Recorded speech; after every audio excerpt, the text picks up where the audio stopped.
May mga kaugalian ang mga Pilipino na hanggang ngayon ay patuloy pa ring sinusunod. Ang mga ilan ay naniniwalang bahagi lamang ito ng ating kultura, habang ang iba namay naniniwalang may dahilan kung bakit hindi ito basta nawala sa paglipas ng panahon. Isa sa mga pinakilalang kaugalian ay ang pagpag. Sinasabing kapag galing ka sa lamay, huwag kang dumiretso ng uwi. Duman ka muna ng ibang lugar bago bumalik sa inyong bahay. Para sa iba, isa lamang itong pamahiin. Ngunit para sa mga nakaranas ng mga pangyayaring hindi nila maipaliwanag, mas mabuti nang sumunod kaysa magsisi. Ganito ang nangyari kay Gilbert. Hindi siya mapamahiin. Kung may magpapaalala man sa kanya tungkol sa pagpag, ngingitian lamang niya ito at sasabihin, kung oras mo na, oras mo na. Para sa kanya, ang mga ganong paniniwala ay bahagi lamang ng mga kwentong ipinasa ng matatanda sa mga sumunod na henerasyon. Isang gabi, nakatanggap siya ng balitang pumanaw na si Mang Ramon. Isang matandang matagal na nilang kakilala sa barangay. Hindi sila magkamag-anak, ngunit kilala si Mang Ramon bilang isang mabuting kapitbahay na handang tumulong sa sino mang lumapit sa kanya. Kaya matapos ang trabaho, dumiretso si Gilbert sa bahay kung saan nakaburol ang matanda upang makiramay sa pamilya nito. Tahimik ang buong paligid pagdating niya. Sa ilalim ng puting tolda ay may mga magkakapitbahay na nag-uusap sa mahinang boses habang hawak ang kanilang tasa ng kape. Sa loob ng bahay, maririnig ang pagdarasal ng ilang kamag-anak na nakapalibot sa kabaong. Sa kabilang dulo naman ng bakuran ay may ilang lalaking naglalaro ng baraha. Isang karaniwang tanawin sa mga lamay na matagal nang nakasanayan ng maraming Pilipino. Lumipas ang oras sa pakikipagkwentuhan at pakikiramay. Nang mapansin ni Gilbert na mag-aalas 10 na ng gabi, nagpaalam na siya sa pamilya ni Mang Ramon. Habang naglalakad siya palabas ng bakuran, tinawag siya ng isang matandang kapitbahay na kanina patahimik na nakaupo malapit sa gate. Gilbert, mahinahon nitong tawag. Lumapit siya at magalang nang umiti. Uuwi ka na ba? Opo. Tumango ang matanda bago nagsalita. Kung maaari, dumaan ka muna kahit sa tindahan o sa gasolinahan. Huwag kang dumiretso ng uwi. Napangiti si Gilbert dahil alam na niya ang tinutukoy nito. Pagpag po? Oo, sagot ng matanda. Hindi naman masamang mag-ingat. Hindi na nakipagtalo si Gilbert. Magalang siyang tumango, nagpaalam at nagtungo sa kanyang sasakyan. Ngunit habang binubuksan niya ang pinto ng kotse, napailing na lamang siya at bahagyang napangiti. Sa isip niya, wala naman mangyayari kung dumiretso siyang umuwi. Hindi niya alam na ang simpleng desisyong iyon ang magiging simula ng gabing gugustuhin na lamang niyang makalimutan. Tahimik ang biyahe pauwi ni Gilbert. Bahagya nang numinipis ang mga sasakyan sa kalsada at ang mga tindahang dinaraanan niya ay isa-isang nagsasara. Paminsan-minsan lamang siyang may makakasalubong ng motorsiklo o tricycle na naghahatid ng huling pasahero bago matapos ang gabi. Habang nagmamaneho, hindi niya maiwasang maalala ang sinabi ng matandang kapitbahay. Kung maaari, dumaan ka muna kahit sa tindahan o sa gasolinahan. Napangiti siya at bahagyang umiling. Hindi itong unang beses na may nagpayo sa kanya tungkol sa pagpag. Bata pa lamang siya ay naririnig na niya ang parehong paalala mula sa mga nakakatanda. Sa tuwing may mamamatay sa kanilang barangay, lagi niyang naririnig ang usapang huwag daw dumiretso ng uwi dahil baka daw may sumunod. Ngunit kailanman ay wala pa siyang nakitang taong nakapagpatunay na totoong nangyayari iyon. Sa isip niya, marahil ay ginawa lamang ang kaugaliang iyon upang mabawasan ang takot ng mga taong bagong galing sa lamay. O baka na may isa lamang itong paniniwalang unti-unting nagiging bahagi ng tradisyon. Nang mapansin niyang malapit na sa isang convenience store, sandali siyang nagbawas ng takbo. Kumislap ang ilaw ng karatulang nakaharap sa kalsada at may 2 o 3 sasakyan ding nakaparada sa harap nito. Napatingin siya roon ng ilang segundo. Kung gugustuhin niya, madali lang namang huminto. Maaari siyang bumili ng isang bote ng tubig o kahit candy lamang. Pagkatapos ay saka umuwi. Ngunit nang sumulyap siya sa orasan ng sasakyan, nakita niyang pasado 10:30 na. Napabuntong hininga siya. Pagod na ako. Bukas na lang ako bibili. Marahani ang inapakan ng silinyador at tuluyang nang nilagpasan ng convenience store. Pagkaraan ng ilang minuto ay narating niya ang inuupahan niyang maliit na bahay sa isang tahimik na subdivision. Halos patay ng mga ilaw sa paligid at iilan na lamang ang mga bahay na may nakabukas pang bintana. Pagkaparada ng sasakyan ay agad niyang kinuha ang bag. Isinara ang gate at pumasok sa loob ng bahay. Hindi na siya nagbukas ng telebisyon. Hindi na rin siya naghapunan dahil nakakain na siya sa lamay. Matapos maligo at magpalit ng damit, nahiga siya sa kama habang hawak ang kanyang cellphone. Ilang minuto siyang nag-scroll sa social media hanggang sa tuluyang bumigat ang kanyang mga talukap. Hindi nagtagal ay nakatulog siya. Sa labas ng bahay ay tahimik ang buong subdivision.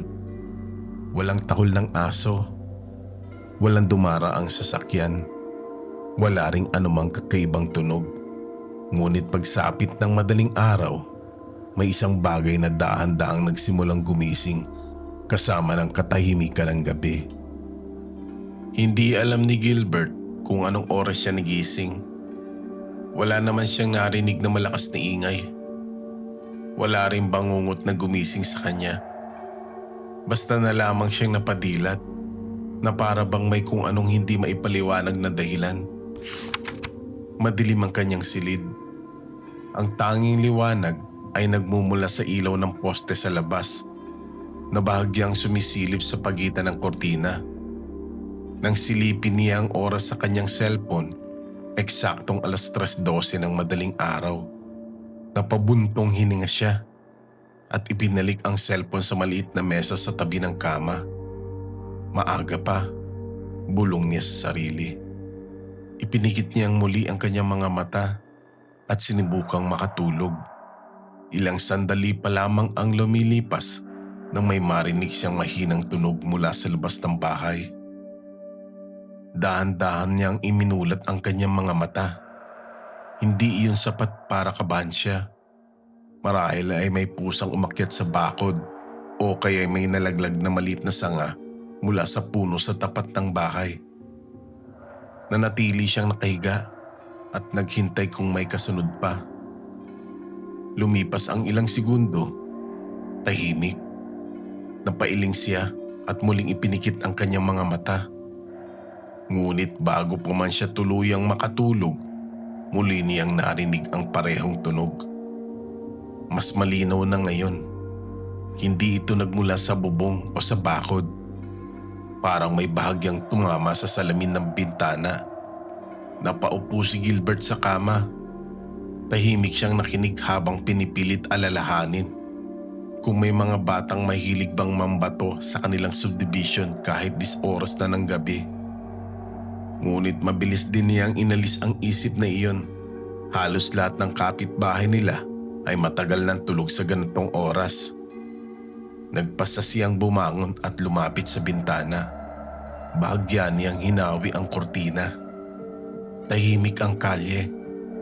Nakahilera ang mga nakaparadang sasakyan sa gilid ng kalsada. At ang ilaw ng poste ay sapat lamang upang makita ang bakanting daan sa harap ng kanyang bahay. Wala siyang nakitang tao. Wala ring hayop. Maging ang mga asong gala na madalas niyang marinig tuwing madaling araw ay wala roon. Nagtagal siyang nakatanaw sa labas bago muling isinara ang kurtina. Hangin lang siguro, mahina niyang sabi. Bumalik siya sa kama at hindi na muling narinig ang kakaibang tunog hanggang sa mag-umaga. Pagbangon niya kinabukasan, tila naging normal na muli ang lahat. Nakapagtrabaho siya ng maayos, nakipagbiruan pa sa mga kasamahan at halos nakalimutan na ang nangyari noong madaling araw.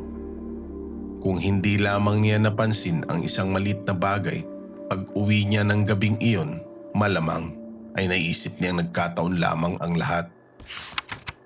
Lumipas sa maghapon, tila walang nangyari. Halos hindi na naalala ni Gilbert ang mga narinig niyang katok noong madaling araw. Habang pauwi siya galing sa trabaho, naisip pa niyang baka dala lang iyon ng pagod at puyat. Nang makarating siya sa bahay, agad niyang binuksan ang gate at ipinarada ang sasakyan sa maliit na garahe. Pagbukas niya ng pinto, sinalubong siya ng tahimik na bahay. Nilapag niya ang bag sa ibabaw ng mesa at nagtungo sa kusina upang uminom ng malamig na tubig. Habang umiinom, napatingin siya sa bintanang nakaharap sa harapan ng bahay. Doon niya napansin ang isang bagay. May bakas ng kamay sa salamin. Hindi ito gaanong halata kung hindi tatamaan ng ilaw mula sa labas. 5 daliri ang malinaw na nakadikit sa salamin, na para bang may taong sumandal doon at sumilip sa loob. Napakunot noo si Gilbert. Lumapit siya at sinuri ang bakas. Nasa labas ang marka, hindi sa loob. Saglit siyang natigilan. Wala naman siyang naalalang dumalaw. Isa pa, mataas ang bintanang iyon. Kung bata ang gumawa, hindi maaabot ang ganong taas. Kung matanda naman, bakit hahawak sa salamin at hindi nalang kumatok sa pinto? Binuksan niya ang pinto at lumabas upang tingnan ang harapan ng bahay. Tahimik ang buong kalye. May ilang kapitbahay na nanonood ng telebisyon sa loob ng kanilang bahay, habang ang iba naman ay nagsasampay pa ng damit bago tuluyang dumilim. Wala namang kakaiba. Muli niyang binalikan ang bakas sa salamin. Kumuha siya ng basahan sa kusina at pinunasan niyan hanggang sa tuluyang mawala. Baka ako lang din na may gawa nito, sabi niya sa sarili. Kahit alam niyang imposible, hindi na niya iyon pinag-isipan pa. Kinagabihan, habang naghahanda siyang matulog, biglang tumunog ang kanyang cellphone. Kaopisina niya ang tumawag. Nagkwentuhan sila ng halos 10 minuto tungkol sa trabaho at sa mga kailangang tapusin kinabukasan. Nang matapos ang usapan, isinaksak niya ang cellphone sa charger at pinatay ang ilaw ng silid. Makalipas ang ilang sandali, muli siyang nakatulog. Bandang 3:30 ng madaling araw, biglang nagising si Gilbert. Hindi niya alam kung bakit, ngunit pakiramdam niya ay tila may kung anong mali sa loob ng bahay. Naupo siya sa kama at uminom ng tubig. Ilang sandali siyang nanatiling gising upang tignan kung naisara ba niya ng maayos ang pinto. Pagdating niya sa sala, agad siyang napatingin sa bintanang nakaharap sa kalsada. Napatigil siya. Sa salamin, naroon na naman ang bakas ng kamay. Sa mismong bintanang pinunasan niya bago siya matulog. Dahan-dahan siyang lumapit. Hindi siya agad humawak sa salamin. Pinagmasdan muna niya ito. Maliwanag ang marka ng 5 daliri na para bang may taong tahimik na nakadikit doon habang nakasilip sa loob ng bahay.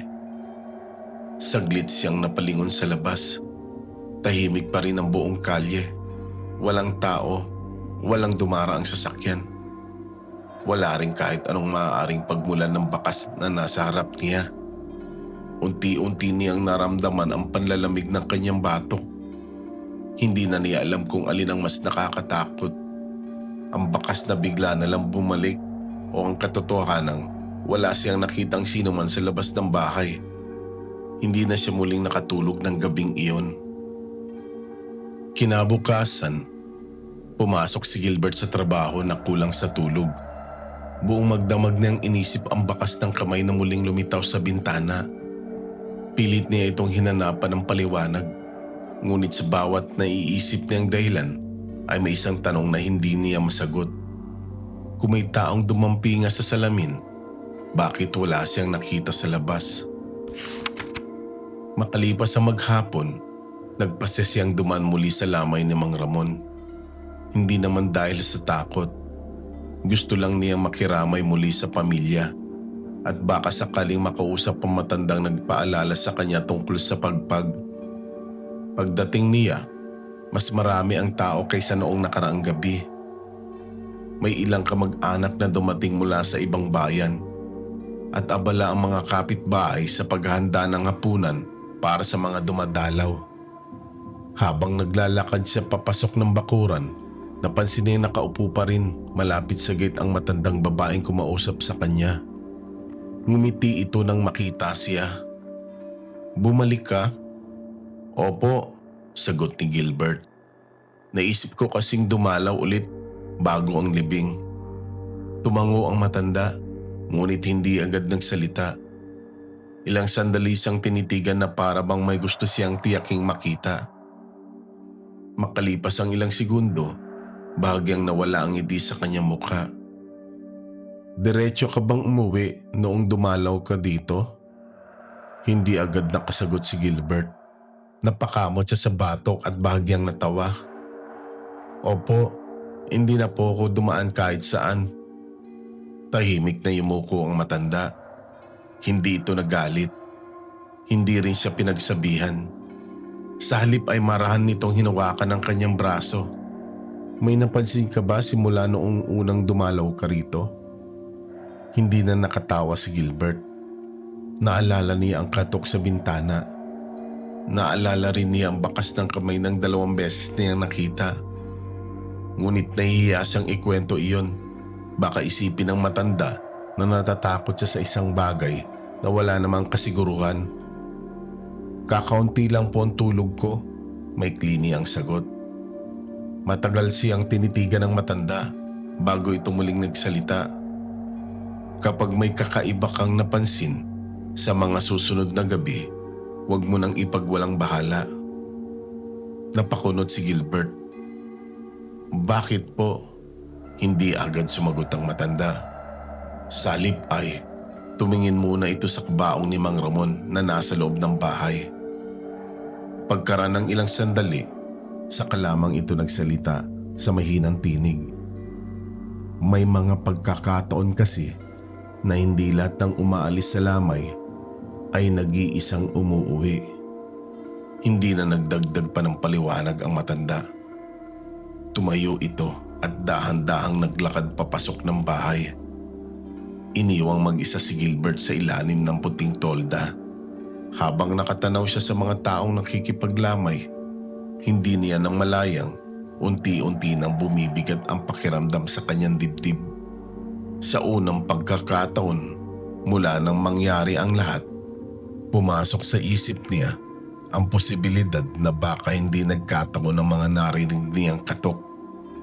At baka ang bakas ng kamay sa bintana ay hindi rin basta aksidente. Makalipas ang halos 1 oras, nagpaalam na rin si Gilbert sa pamilya ni Mang Ramon. Mas maaga siyang umalis kaysa sa unang gabi dahil nais na niyang magpahinga.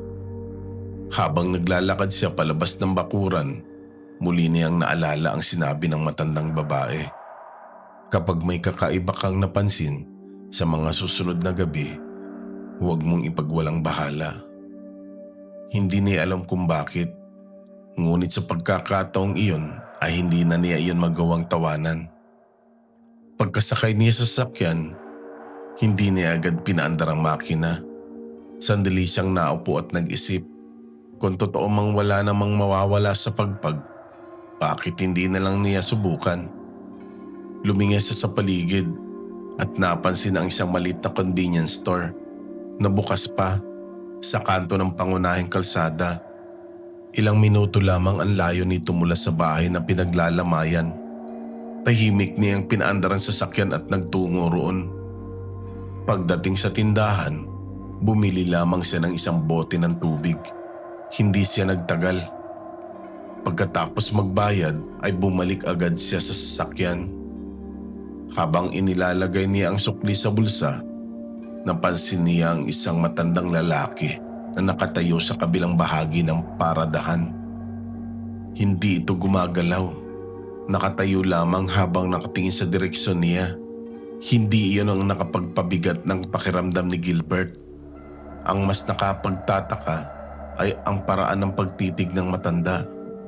Hindi galit, hindi rin nananakot. Parang may gusto lamang itong tiyaking makita. Nang mapatingin si Gilbert sa isang sasakyan dumaan sa pagitan nila, saglit na natakpan ng ilaw ang matanda. Paglipas ng sasakyan, wala na ito. Napakunot noo siya. Mabilis niyang sinulyapan ang paligid. Maliit lamang ang parada ng convenience store. Kung umalis man ang matanda, dapat ay nakita niya kung saang direksyon ito naglakad. Ngunit wala siyang nakita. Tahimik na lamang siyang sumakay sa sasakyan at umuwi. Buong biyahe ay hindi na nawala sa isip niya ang matandang lalaki. Hindi niya alam kung bakit. Ngunit pakiramdam niya, hindi yun ang unang beses na nakita niya ang mukha nito. Pagdating sa bahay, bago pa siya bumaba ng sasakyan, kusang napatingin ang mata niya sa rearview mirror. Walang tao sa likod, ngunit sa salamin ng bintana sa likurang bahagi ng sasakyan, may bakas na naman ng isang kamay. Hindi niya alam kung kailan pa iyon naroon. At sa pagkakataong iyon, hindi na niya sinubukang punasan pa. 3 gabi nang sunod-sunod na kulang sa tulog si Gilbert. Sa bawat pagising niya ay iisa lang ang pumapasok sa isip niya. Ang bakas ng kamay na paulit-ulit na lumilitaw sa iba't ibang salamin na tila may kung sinong tahimik na nagmamasid sa kanya. Hindi na siya nagkukwento sa mga katrabaho.